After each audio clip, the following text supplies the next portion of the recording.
Nako, eto na yung mga posibleng apekto o epekto ng pagbabalik ni President-elect Donald Trump dyan sa Estados Unidos. Inamin na po ni Ambassador Romualdez, Philippine Ambassador to Washington sa Amerika, na tatamaan talaga ang mga Pilipinong undocumented or sabihin nating TNT o yung tago ng tago o may mga problema sa pagiging lehitimong residente ng Amerika. Pakinggan po ninyo itong interview at pag-amin ni Ambassador Romualdez, may makakaproblema talaga. Is the people who are always hiding will be discovered at some Ito. point or another because information is now shared by all departments, immigration, customs, the DHS, the TSA, all of this is now interconnected. Plus, anybody can just simply send a picture of you or whoever it is to the to what they call, what is it, the ICE. That's the one that goes after illegal immigrants, and then you have a problem.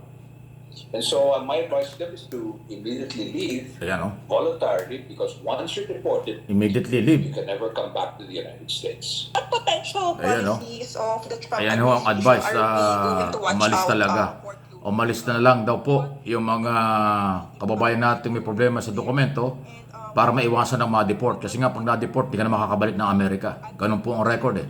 Once na ma-deport ka, ay sa susunod, di ka na makakabalik. Kaya huwag nang hintayong ma-deport. Voluntary daw po. Antindi Ambassador Romualdez po ito. Ito, kanyang po ninyo. He will remove or he will deport all illegal immigrants here in the United States. And very likely he will be able to push that program, although it's going to take a lot of resources and a lot of I'm told it's something that it's a big operation, because we're talking about millions that are here in the United States right now illegally. The Philippines, I don't think we have a very large number compared to other countries. We have about Dami, maybe 250 to 300,000 at the most. That is up for or considered to be illegal, but some of them have already filed, and so therefore they are here in limbo, meaning to say they're waiting for their papers to pass through. But my advice to many of our fellow men who actually are still here but cannot get any kind of status, my advice is for them not to wait to be deported. Ayan. Because I can see that the administration of President Trump is really going to be very strict with the immigration policy that he intends to put in place, because that is a promise he made to the American public, and that's probably the reason why he won an issue that was very important for a large number of Americans. And so my advice to them is to immediately leave voluntarily, because once you're deported, you can never come back to the United States. So, ayan ho, yung matindi. Ayan Philippine Ambassador to Washington DC, to Washington, Romualdez po yan. So, malinaw kayo po mga nanonood, mga nakikinig, ng mga nandyan po sa Estados Unidos, yan po yung advice niya, wala tayong magagawa. Yan daw po yung isa sa mga pwedeng mangyari, dahil sinabi na daw po ni President-elect Donald Trump yan, na, magbabago ang immigration policy at tatamaan ang mga undocumented. Hindi lang ho Pilipino yan. Lahat ng lahi na mga undocumented sa Amerika tatamaan yan. Pero siyempre, dahil Philippine Ambassador natin nagsasalita, konsensya sa mga Pilipino. Pero ang dami pala, nasa mga 200 o 300,000 daw. Naku, pag umuwi yan, anong trabaho nila rito? Pero maganda yung advice niya, voluntaryong umuwi para huwag magkaroon ng record ng deportation. Kasi nga, pag na-deport ka, hindi ka na makakabalik. Kahit ito sa bansa, pag na-deport ka, ban ka na. Yun ang mabigat. Anong gusto mo? Umuwi ka ng voluntary para pagdating ng araw, pwede ka ulit bumalik doon? O kaysa sa mahuli ka, i-deport ka, habang buhay ka na hindi makakabalik ng Amerika? Diba, paano kung may mga kamag-anak ka doon, hindi ka malang makakadalaw?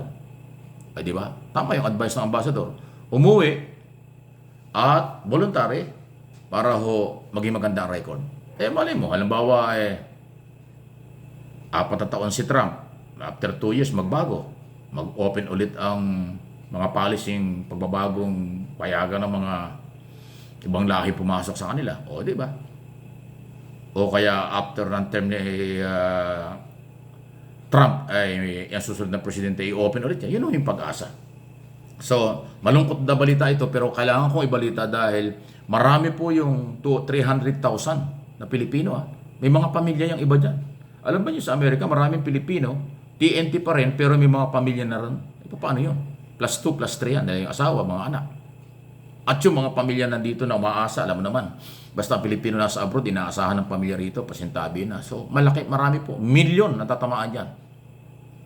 Times 3 na lang eh. Times 4 na lang eh. Eh di, mahigit na 1 milyon. Yung asawa, at kung bawa dalawa yung anak, eh kung lahat yan may pamilya, wow! Pamilya rito umaasa sa kanila. Yung pamilya doon na pwede nilang iuwi rin. Maliban lang kung doon pinanganak yung mga anak nila yun, American citizen. Pero yung malabo, no? Basta undocumented. Walang legal na dokumento ang winawarningan po ng Amerika at yan na po ang kinumpirma ni Ambassador Romualdez, ating ambassador sa Washington. Mangyayari daw po yan. So at least hindi ho late. January pa, kung di ako kakamali, magre-resume si President Trump. So meron pang ilang buwan. After na, baka ipatupad na kaagad. Iba ho talaga ang galaw ng Republican eh. Para tayo magagawa, bansa nila yan eh. Yung kanilang policy yung masusunod, hindi tayo. Yung mga turista pupunta in and out ng Amerika, alam problema. Punta kayo doon, bakasyon, uwi dito. After ng ilang buwan, balik uli kayo, okay lang yon. Pero yung nagpaplano doon na tumira, maging American citizen, or magtrabaho doon na kung anong trabaho nyo doon, working visa, kung anong trabaho, at temporary, yun ang tagilid. Undocumented na pagiging legal na American citizen kung ano, yun po yung magiging problema. Naku! Ayan na! Paano kaya? So, big challenge ito sa ating Department of Labor and Employment, Office of the President. Paano nila paghahandaan ito? Marami-rami ito. So, siyempre pag uwi rito, good for 3 months, 2 months lang na mag-i-enjoy ang mga yan. May pera pa, pero after nun, wala na. Eh, paano yung pamilya? So, ayan na. Talagang may mga pagbabago kagad. Tingnan natin kung ano ang magagawa ng ating gobyerno. Ano magagawa ni President Marcos o kaya ni Ambassador Romualdez. Kung paano bigyan ng proteksyon. Pero kung yan ay policy ng incoming President ng Estados Unidos, wala tayong magagawa ron. Consideration na lang. Tingnan natin. Pero, inuulit ko, ang advice po ng Ambassador, voluntaring umalis kayo dyan sa US para hindi magkaroon ng bad record. Kasi nga, pag na-deport kayo, wala na. Hindi na kayo makakabalik dyan. Bad record talaga yun. So, ayan po yun. Okay? At least, meron naman hong ganyang advisory, ganyang mga impormasyon na kaya isinare ko agad sa inyo at pinarinig ko pa at pinakita ko pa yung mukha ni Ambassador Romualdez para ho lihitimo. Hindi ho fake news o hindi ito pananakot kung ano. Concern lang dahil maraming Pilipino sa Amerika, higit sa lahat, yung remittance ng mga OFW, mga Pilipino sa abroad, especially sa Estados Unidos, napakalaki ng tulong sa ekonomiya ng bansang Pilipinas. Ayun, maaaring mabawasan yan. Tingnan natin, kaabang-abang ang mga kaganapan. Please like at pakishare po ninyo yung mga nakarinig po. Baka kahit saan kayo nandoon, nasa Europe kayo, Middle East kayo, dito sa ASEAN country, nandyan kayo, pero may mga kamag-anak kayo, may malapit na kaibigan sa Amerika, pakishare po ninyo ito para makarating sa kanila. Kasi hindi naman may paparating na Ambassador Romualdez yan sa lahat ng mga Pilipino dun eh. So kaya ginamit itong communication ganito para i-share po natin, paki-like po ninyo, makarating sa inyong lahat ng kaibigan kamag-anak na may ganyang posibleng mangyari at malamang mangyari sa pagdating sa pagre-resume nitong si President-elect Donald Trump. Please like lang po.